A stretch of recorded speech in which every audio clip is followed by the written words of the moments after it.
Baik, sekarang kita bahas tentang historisitas atau sejarah dari kalender Islam, asal usul kemunculan atau lahirnya kalender Islam ini bagaimana. Nah, kita bahas di slide ini ya. Jadi yang menarik ternyata kalender Islam yang kita gunakan saat ini itu ternyata asal usulnya atau bahan bakunya itu berasal dari kalendernya orang Arab sebelum Islam. Orang Arab jahiliyah. Itu sama persis sebenarnya dengan asal-usul kalender Masehi ya, yang digunakan oleh orang-orang Kristen. Itu juga pada awalnya adalah mengadopsi dari kalender orang-orang Romawi kuno yang notabene-nya mereka itu adalah penyembah banyak dewa. Politeisme ya, politeisme, penyembah banyak dewa.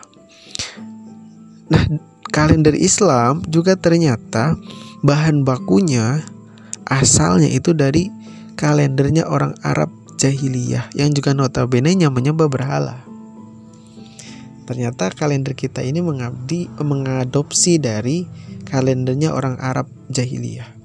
Jadi sebelum Islam datang ke Arab, orang-orang Arab itu mereka sudah mengenal kalender, sudah punya sistem kalender.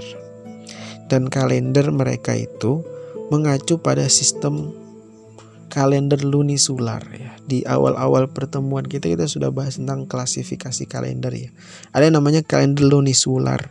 Kalender lunisolar itu adalah kalender yang mengacu pada atau menggabungkan pergerakan bulan terhadap bumi dan juga sekaligus pergerakan bumi mengelilingi matahari. Makanya disebut sebagai kalender lunisolar, kalender yang menggabungkan antara kalender bulan dan kalender matahari. Konsepnya bagaimana? Nah, kita lihat. Dalam penetapan bulan-bulannya, kalender ini mengacu pada perubahan fase-fase bulan. Nah, jadi dalam menetapkan awal bulan setiap bulannya atau tanggal 1 setiap bulannya, mereka mengacu pada fase-fase bulannya. Jadi ijtima itu tanggal 1. Kalau purnama itu tanggal 15. Nah, jadi begitu ya. Dan seterusnya setiap bulan. Namun, kalender ini juga ingin mereka sesuaikan dengan perubahan musim. Nah, kalau ingin sesuai dengan perubahan musim berarti harus sesuai dengan kalender matahari.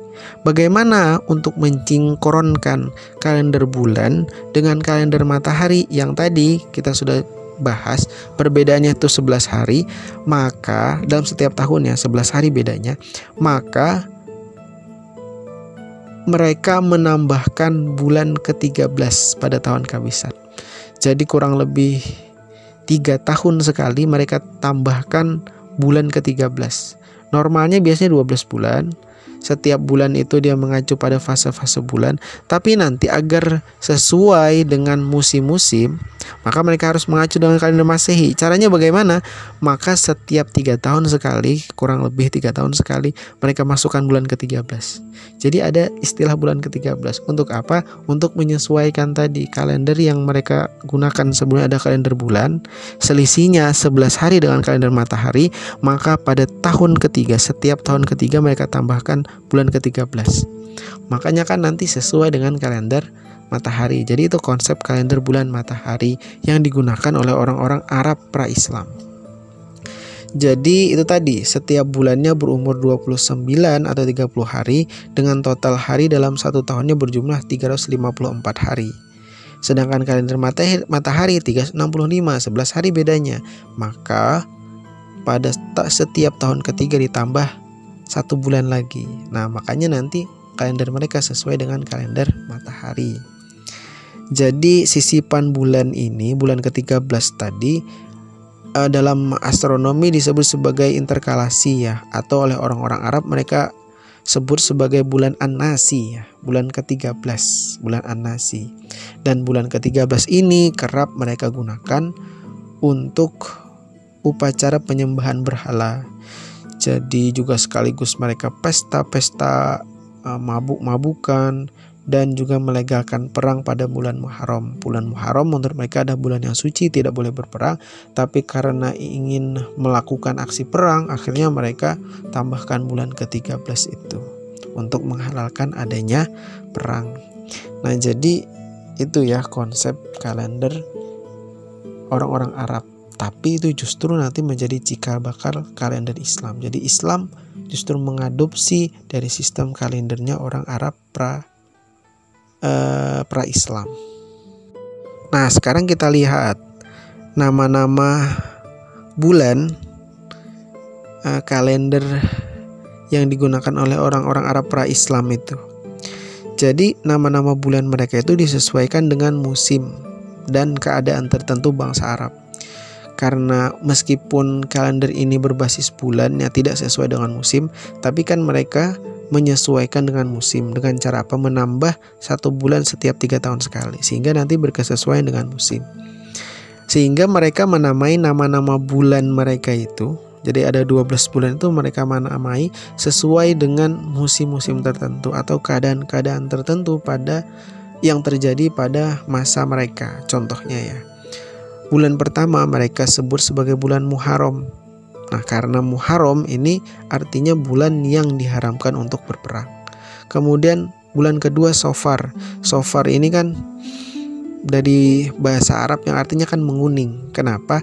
Karena bulan di mana daun-daun itu mulai menguning. Artinya ini masuk pada mulai masuk musim gugur ya. Jadi sebelum musim gugur itu daun-daun mulai menguning.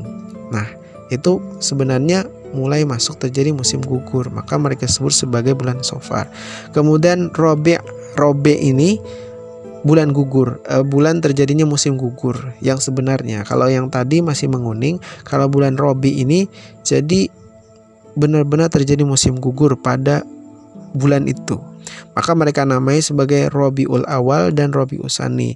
Jadi bulan musim gugur pertama dan bulan musim gugur kedua.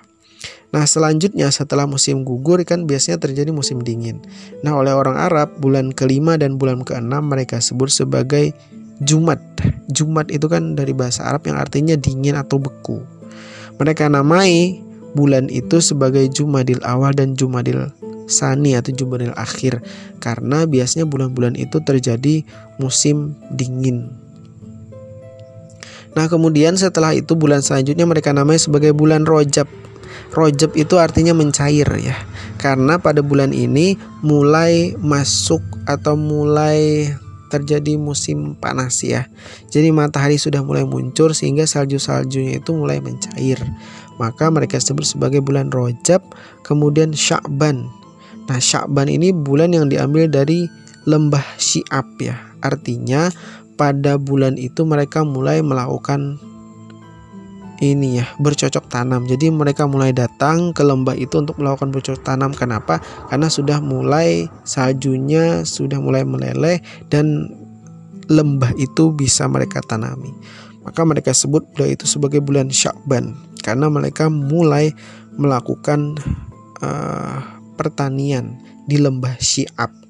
Kemudian 9 Ramadan. Ramadan ini dari kata Ramadan ya, artinya terjadi musim panas.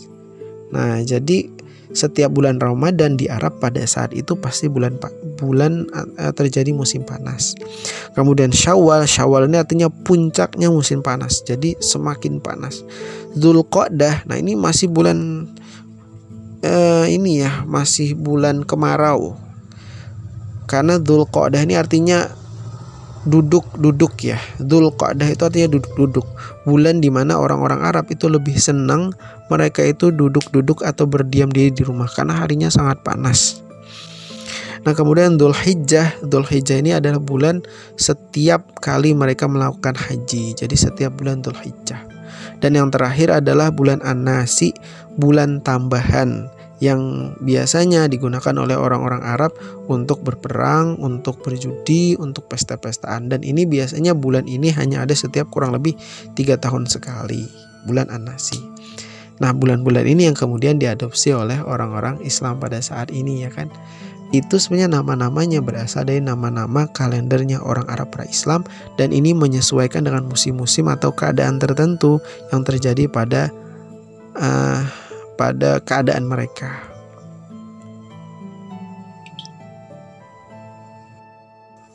Nah, kemudian setelah Islam datang, Nabi Muhammad kemudian mendakwahkan Islam. Kalender yang digunakan oleh orang-orang Arab itu masih diterapkan pada zaman Nabi, diterapkan oleh para sahabat, masih digunakan itu. Hanya saja nanti ada penghapusan, ada perubahan sedikit. Apa yang dirubah? Yaitu dihapusnya bulan ke-13 atau tadi yang disebut sebagai bulan An-Nasi. Kenapa alasannya? Nah, ini disampaikan dalam surah At-Taubah ayat 37. Kata Allah, "Inna iddatash syuhuri 'indallah isna asyara syahron fi kitabillah yauma khalaqas samawati wal arda minha arba'atun hurum dzalika dinul qayyim fala tuzlimu fihinna anfusakum," dan seterusnya. Jadi sesungguhnya bilangan bulan pada sisi Allah itu hanya 12 bulan dalam ketetapan Allah di waktu Dia menciptakan langit dan bumi. Di antaranya ada 4 bulan haram, 4 bulan yang disucikan. Itu adalah ketetapan agama yang lurus, maka janganlah kamu menganiaya diri kamu dalam bulan-bulan 4 itu. Nah, di ayat selanjutnya, ayat ke-37, kemudian Allah menjelaskan lagi. Kenapa menjadi 12 tidak 13? Nah, ini alasannya. Innaman nasi'u ziyadatun fil kufr yudillu bihi alladhina kafaru yuhillunahu aman wa yuharrimunahu aman. Jadi innaman nasi'u, bahwa sesungguhnya bulan An-Nasi itu hanya ziyadatun fil kufr, hanya menambah pada kekufuran, karena kerap dijadikan oleh orang-orang Arab itu untuk menyembah berhala-berhala dan juga untuk melakukan pesta-pesta judi-judi dan melakukan seks bebas pada saat itu. Maka Allah kemudian haramkan itu. Tapi secara umum penggunaan kalender Arab pada Islam itu masih berjalan pada masa Nabi dan masa sahabat. Yang dihapus itu hanya bulan ke-13. Sisanya itu sama nanti. Namun nanti yang dijadikan acuannya adalah kalender bulannya. Kalender mataharinya tadi dihapus, hanya digunakan kalender bulan. Artinya dalam satu bulan jumlahnya hanya 29 dan 30 hari, di mana jumlah satu tahun ada 12 bulan, yang kurang lebih dalam satu tahun akumulasi harinya adalah 354 hari. Bulan, nama-nama bulannya tetap Muharram, Safar, Rabiul Awal, Rabiul Akhir, Jumadil Awal, Jumadil Akhir. Jadi sejatinya agama Islam kita itu tidak menutup diri terhadap budaya. Ketika Islam datang, maka budaya itu justru diadopsi, disesuaikan dengan ajaran-ajaran Islam. Makanya ada yang menyebut bahwa Islam itu bahan bakunya sebenarnya adalah budayanya Arab. Jadi ada yang berpendapat seperti itu. Karena ada setidaknya 3 respon Islam terhadap budaya, ya. Pertama itu tahrim. Tahrim itu artinya diharamkan sama sekali ketika ada budaya yang memang sangat bertentangan terhadap Islam. Riba, judi, nah itu kan zina itu diharamkan sama sekali. Jadi ada budaya itu dihapus. Tapi juga nanti ada yang namanya tahmil. Tahmil itu artinya mengadopsi seluruhnya dari budaya itu. Nanti ada banyak ternyata budaya-budaya Arab yang diadopsi, yang diambil, tidak dilakukan perubahan oleh Islam. Contohnya apa? Ternyata kisos, kemudian potong tangan itu bukan model hukum atau cara menghukum orang yang dikenakan oleh Islam. Tidak, ternyata itu adalah budayanya orang Arab. Orang Arab sudah mengenal namanya kisos, orang membunuh dibunuh. Ada orang mencuri dipotong tangan, itu sudah dikenal oleh orang Arab pra-Islam. Islam datang diadopsi. Nah, itu namanya model tahmil. Kemudian yang ketiga adalah taghyir. Taghyir itu artinya diadopsi tapi ada sedikit perubahan, dirubah. Ada hal-hal yang bertentangan dirubah. Tapi bahan bakunya tetap adalah budaya Arab itu. Contohnya apa? Ini kalender Islam. Kalender Islam kita yang kita gunakan itu sejatinya adalah kalendernya orang Arab. Orang Arab jahiliyah. Namun ada sedikit perubahan, yaitu apa? Bulan ke-13-nya dihilangkan. Jadi bulannya 12 mengacu pada kalender bulan, jumlah harinya kurang lebih 29 atau 30 hari dalam satu bulan.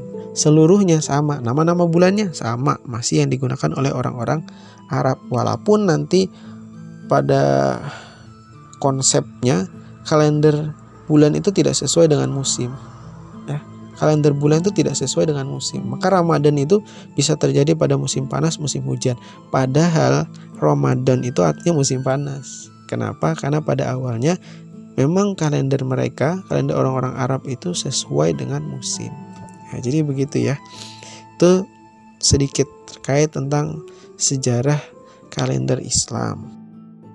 Nah, kita lihat sekarang bagaimana sih sebenarnya penggunaan kalender pada masa Rasulullah itu.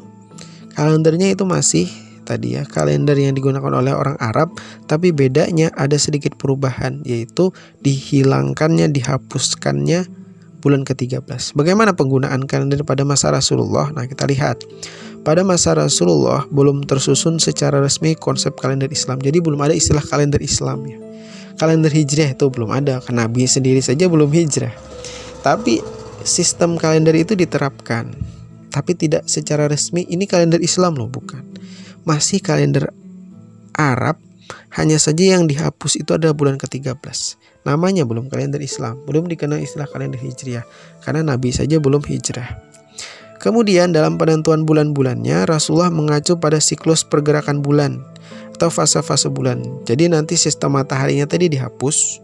Kan tadi sistemnya adalah kalender lunisolar, kalender bulan dan matahari digabung. Nah, yang mataharinya dihilangkan, ini kemudian hanya mengacu pada kalender bulan. Namun untuk tahunnya tidak punya ketentuan pasti ya. Artinya nama-nama tahunnya itu belum ada. Kalau sekarang kan misalnya tahun 1442 Hijriah misalnya ya, itu ada. Kalau zaman Nabi tidak ada istilah bulan. Ini bulan berapa? Ini tahun keberapa? Tahun kedua Hijriah. Oh, tidak ada, belum. Jadi nama-nama tahunnya itu, nah ini menarik, disesuaikan dengan peristiwa-peristiwa penting yang terjadi pada zamannya. Misalnya, tahun ini tahun apa sih? Oh, mereka menyebut sebagai tahun gajah misalnya. Tahun ini, kenapa tahun gajah? Karena pada saat itu datang Abrohah dengan tentara bergajahnya untuk menghancurkan Ka'bah. Jadi sebelum Nabi lahir itu ya, hampir beberapa tahun kemudian Nabi lahir. Nah, orang-orang Arab menyebutnya itu sebagai tahun gajah ya, karena ada peristiwa Abrohah dengan tentara bergajahnya datang untuk menghancurkan Ka'bah. Atau mereka sebut misalnya tahun ini tahun izin. Kenapa tahun izin? Karena tahun ini tahun diizinkan oleh Allah untuk melakukan peperangan. Kenapa disuruh berperang? Karena orang-orang kafir duluan yang memerangi umat Islam. Wahum bada'ukum awwala marrah. Karena mereka duluan yang memerangi Islam, kemudian Allah memerintahkan umat Islam untuk berperang. Jadi jangan salah paham ya, umat Islam kemudian disuruh berperang. Ada alasannya berperang, karena mereka orang-orang kafir duluan yang memerangi kita. Kemudian juga tahun perintah, tahun sanatul amar. Ini juga ada perintah Allah gitu tertentu kepada umat Islam. Mereka disebut tahun perintah. Ini juga perintah untuk melakukan perang juga kalau tidak salah ini konteksnya. Kemudian tahun tamhish atau tahun pengampunan. Nah, itu mereka sebut sebagai tahun tamhish. Atau nanti tahun zilzal, sanatul zilzal, atau tahun ada ujian berat pada umat Islam. Jadi untuk penentuan tahunnya masih belum jelas. Tidak ada tahun 1, tahun kedua. Atau kalau sekarang kan istilahnya 1440, 1441 itu belum ada. Jadi bulan Sya'ban kapan? Oh, bulan Sya'ban pada tahun sanatul izin. Bulan Ramadan kapan? Bulan Ramadan pada tahun sanatul amar. Nah, itu mereka menemui tahunnya seperti itu. Jadi konsep kalender yang berlaku pada masa Rasulullah seperti itu. Belum ada konsep resmi kalender Islam, masih kalender Arab. Setelah Islam digunakan, bedanya hanya bulan ke-13 dihapus. Kemudian mengacu pada siklus bulan ya khusus, jadi setiap bulannya itu mengacu pada fase-fase bulan. Satu bulannya 29 hari atau 30 hari, satu tahunnya kurang lebih 354 atau 355 hari. Kemudian nama-nama tahunnya belum ada acuan tahunnya, tahun 1, tahun 2 tidak ada, tapi dinamai dengan peristiwa-peristiwa penting yang terjadi pada zaman itu. Misalnya tahun gajah, tahun izin, tahun perintah, tahun pengampunan, tahun ujian berat, dan lain sebagainya. Nah, ini dalil atau dasar hukum selanjutnya. Mengapa kemudian yang dijadikan acuan itu adalah kalender bulan, bukan kalender matahari, atau bukan kalender yang memadukan antara bulan dan matahari. Jadi mataharinya itu dihapus, dihilangkan, tapi yang digunakan adalah acuan bulan. Kenapa? Nah, ini sebenarnya diperintahkan oleh Allah sendiri. Itu isyaratnya itu terdapat dalam Quran surah Al-Baqarah ayat 189. Yas'alunaka 'anil ahillah qul hiya mawaqitu lin-nasi wal hajj. Jadi yas'alunaka, para sahabat itu ada yang bertanya kepadamu wahai Rasul. Ada yang mengatakan ini ada salah satu sahabat yang bertanya kepada Nabi, wahai Nabi, kenapa kok bulan itu saya lihat setiap hari atau dari hari ini hari berikutnya itu kok beda-beda dia. Mulai dari cahaya itu kecil, kemudian nanti membesar, sampai kemudian full purnama, kemudian mengecil lagi. Begitu terus setiap bulan. Nah, kemudian Allah memberikan jawaban. Qul hiya mawaqitu linnas. Katakanlah wahai Muhammad, itu tujuannya untuk waktu-waktu linnas, untuk manusia, wal hajj, dan untuk bulan haji. Jadi kenapa kok bisa ada perubahan fase-fase bulan itu dari bulan yang masih ijtima, yang hilal, kemudian purnama, kemudian hilal lagi setiap bulan? Nah, itu kata Allah, jawab saja wahai Muhammad, itu tujuannya untuk waktu manusia yang ada di bumi. Nah, itu yang kemudian menjadi dasar hukum. Yang digunakan adalah acuannya bulan, bukan matahari, karena karena itu adalah isyarat atau perintah dari Allah Subhanahu wa taala, Allah sendiri kepada Nabi Muhammad. Nah, baik, sekarang kita masuk ya pada pembahasan sejarah penerapan kalender pada masa pasca Rasulullah atau pada masa sahabat ya. Jadi tadi sebagaimana yang sudah saya sampaikan, pada masa Rasulullah itu penetapan kalendernya itu sebenarnya tidak jauh berbeda dengan kalender yang digunakan oleh orang-orang Arab jahiliyah sebelum Islam. Jadi yang membedakannya itu hanya pada dihapuskannya bulan ke-13 dan ditetapkannya bahwa acuan kalender tersebut hanya mengacu pada kalender bulan. Kalender mataharinya dihapus. Sisanya selebihnya sama. Jadi nama-nama bulannya masih sama, kemudian jumlah hari dalam setiap bulannya juga sama. Begitu juga dengan tahunnya, itu juga belum ada tahun 1, tahun kedua, tahun ketiga, itu belum ada. Jadi acuan tahunnya itu mengacu pada peristiwa-peristiwa penting yang terjadi pada masa itu. Maka ada istilah tahun gajah, tahun izin, tahun amar, tahun zilzal, dan lain sebagainya. Nah, hingga nanti masuk pada masa sahabat, muncul ide untuk melakukan penyempurnaan pada kalender tersebut.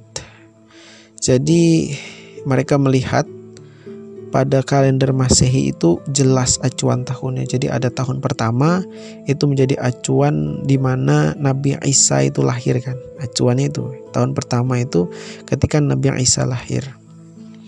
Kemudian ada tahun kedua, tahun ketiga, tahun keempat. Sedangkan kalender yang digunakan oleh orang-orang Islam pada saat itu belum ada acuan tahun seperti itu. Nah, pada masa Abu Bakar itu sudah muncul wacana itu untuk menetapkan acuan tahun. Hanya saja pada masa Abu Bakar itu belum terrealisasi. Kenapa? Karena pada masa itu Sayyidina Abu Bakar masih sibuk mengurus persoalan-persoalan sosial, ekonomi, politik. Khususnya di politik ini banyak sekali muncul kaum-kaum pembangkang, kaum-kaum yang awalnya muslim kemudian menjadi kafir lagi, kemudian ada orang-orang yang mengaku menjadi nabi palsu. Jadi beliau sibuk memerangi kaum-kaum tersebut. Nah, hingga nanti akhirnya pada masa Khalifah Sayyidina Umar bin Khattab ya. Jadi kurang lebih berjalan 2,5 tahun Sayyidina Umar menjabat menjadi khalifah. Jadi pada suatu waktu Khalifah Umar ini mendapatkan kiriman sepucuk surat dari Abu Musa al-Asy'ari. Abu Musa al-Asy'ari ini adalah gubernur di Basrah. Jadi kurang lebih isi suratnya begini ya. Innahu ya'tina min amiril mu'minin kutub. Jadi telah datang kepada kami beberapa surat dari Amirul Mukminin, dari Sayyidina Umar tadi. Falana dari ala ayana amal. Kami tidak tahu nih mana yang harus dilaksanakan. Wa qad qara'na kutuban. Ada kami membaca suatu perbuatan atau suatu perintah yang tertanggal bulan Sya'ban. Falana dari, ya kami tidak tahu ini bulan Sya'ban yang mana nih harus direalisasi surat ini. Jadi Sayyidina Umar mengirim surat kepada Abu Musa al-Asy'ari. Di dalam surat itu tertulis bulan Sya'ban. Jadi ada suatu hal yang harus dilakukan pada bulan Sya'ban. Nah, Abu Musa al-Asy'ari ini bingung, ini bulan Sya'ban kapan nih harus direalisasi? Sya'ban bulan ini, tahun ini kah atau tahun yang akan datang? Dikirim lagi surat oleh Abu Musa al-Asy'ari kepada Sayyidina Umar. Wahai Amirul Mukminin, ini ada surat bulan Sya'ban nih. Sya'ban kapan nih kami harus merealisasikan perintahnya ini? Nah, dari sinilah kemudian Sayyidina Umar muncul ide, muncul semacam usulan ya. Wah iya benar juga ini. Kita bingung juga, acuan tahun ini belum jelas kalender ini. Maka harus dibuat semacam acuan tahun sebagaimana acuan tahun pada kalender Masehi yang jelas, yaitu tahun pertama adalah hari lahirnya Nabi Isa. Nah, kemudian Khalifah Umar mengumpulkan sahabat-sahabatnya, sahabat-sahabat penting, sahabat-sahabat terpilih untuk bersama-sama mendiskusikan start point atau kapan titik awal angka tahun kalender ini yang digunakan pada masa itu. Jadi setelah dikumpulkan oleh Sayyidina Umar beberapa sahabat tadi untuk memberikan usulan start point atau titik awal angka tahun kalender Islam, didapatlah beberapa ide atau usulan. Usulan yang pertama atau opsi yang pertama, bagaimana kalau acuan tahunnya itu adalah hari lahirnya Rasulullah? Atau opsi yang pertama. Opsi yang kedua, bagaimana kalau dihitung dari wafatnya Rasulullah? Jadi acuan tahun pertama yang kalender ini adalah wafatnya Rasulullah, tahun di mana Rasulullah itu wafat. Opsi yang ketiga, usulan ketiga, bagaimana kalau acuan tahunnya itu adalah ketika Nabi Muhammad mendapatkan wahyu? Kemudian yang keempat, bagaimana kalau acuan tahunnya itu adalah tahun di mana Nabi Muhammad itu hijrah dari Mekah ke Madinah? Ada 4 usulan. Kemudian ada respon atau tanggapan dari forum pada saat itu. Yang pertama, bagaimana kalau permulaan kalendernya dihitung dari tahun di mana Nabi lahir? Nah, nanti ada yang menanggapi tidak setuju. Kalau ini yang dijadikan acuan tahunnya hari lahirnya Nabi atau tahun lahirnya Nabi, maka kita sama dengan orang-orang Kristen. Mereka punya kalender Masehi, dan itu acuan tahunnya adalah hari lahirnya Nabi Isa. Kita tasyabuh dong, kita sama dong. Oke, ini tidak disepakati, dihapus. Opsi yang kedua, bagaimana kalau dihitung acuan tahunnya itu tahun di mana Nabi wafat? Ada juga yang kemudian protes, tidak setuju. Masa iya setiap pergantian tahun, setiap awal tahun kita merayakan awal tahun tapi juga sekaligus mengenang wafatnya Rasulullah? Nah, itu kan bingung juga, antara mau senang Tapi juga sedih, senang karena pergantian tahun, tapi juga sedih harus mengenang wafatnya Rasulullah. Ini dirasa tidak etis. Opsi ini juga ditinggalkan. Opsi ketiga, bagaimana kalau dihitung dari tahun di mana Nabi itu mendapatkan wahyu? Nah, ini juga ya sahabat yang protes. Kenapa? Karena ini mirip dengan kalendernya orang Yahudi. Orang Yahudi itu juga punya kalender di mana acuan tahun pertama mereka itu adalah tahun di mana Nabi Musa mendapatkan wahyu. Nanti kita sama dong dengan kalendernya orang Yahudi. Nah, ini opsi yang ketiga juga dihilangkan. Yang terakhir opsi keempat. Menurut banyak riwayat menyebutkan bahwa opsi keempat ini opsi yang disampaikan oleh Sayyidina Ali radhiyallahu an. Jadi opsinya apa? Tahun pertama kalender itu adalah tahun pada saat Nabi itu hijrah. Nah, alasannya apa? Alasannya hijrah ini kan merupakan peristiwa penting Nabi ya, yang memisahkan antara yang benar dan yang batil. Hijrah ini juga merupakan fenomena terbesar yang menjadi titik awal perubahan agama Islam, perubahan umat Islam menjadi lebih maju, menjadi lebih besar. Kan begitu. Jadi ini harus momen yang diabadikan dan menjadi acuan tahun kalender. Nah, ini yang kemudian disepakati karena punya alasan dan punya filosofi yang jelas. Akhirnya opsi yang keempat ini yang dipilih oleh forum pada saat itu, di mana hijrah Nabi itu terjadi pada tahun 622 Masehi. Jadi pada tahun 622 Masehi ya, itu menjadi tahun pertama kalender Hijriah. Jadi jaraknya kurang lebih antara kalender Hijriah dengan kalender Masehi itu 622 tahun ya. Atau tepatnya Nabi itu kan hijrah pada hari Senin tanggal 12 Rabiul Awal. Atau kalau versi kalender Masehi adalah 24 September 622 Masehi. Itu menjadi acuan awal tahun kalender tersebut. Nah, ini catatan penting yang harus kita pahami ya, bahwa yang dijadikan acuan tahun pertamanya itu adalah tahun hijrahnya ya. Tahun di mana Nabi hijrah yaitu pada tahun 622 Masehi, itu menjadi tahun pertama kalender tersebut. Jadi bukan bulannya itu bulan Rabiul Awal, bulannya tetap bulan Muharram. Sebagaimana kalender yang sudah berlaku sebelumnya, bulan pertama setiap tahun itu Muharram, bukan Rabiul Awal. Jadi hanya yang digunakan itu adalah tahunnya saja, tahun di mana Nabi itu melakukan hijrah. Nah, misalnya kalau kita buat kalender, ini kan kalau menggunakan istilah kalender zaman dulu disebut tahun corona ya kan. Tahun corona, kenapa? Karena terjadi pandemi corona yang besar terjadi di seluruh dunia. Nah, tahun corona ini menjadi tahun pertamanya. Kalau kita buat kalender, ini menjadi tahun pertamanya kalender kita. Misalnya kita kalau mau menyusun kalender sendiri. Nah, begitu juga dengan kalender Hijriah pada saat itu. Jadi tahun hijrahnya Nabi itu menjadi tahun pertama acuan kalender Hijriah yang kita kenal saat ini. Bulannya tetap bulan Muharram menjadi bulan pertama, bukan Rabiul Awal, walaupun Nabi itu hijrahnya pada bulan Rabiul Awal. Ya. Nah, jadi pada 1 Muharram 1 Hijriah itu kalau kita konversikan ke dalam kalender Masehi jatuh pada hari Jumat tanggal 16 Juli 622 Masehi. Dan itulah kemudian nanti menjadi simbol kalendernya Islam.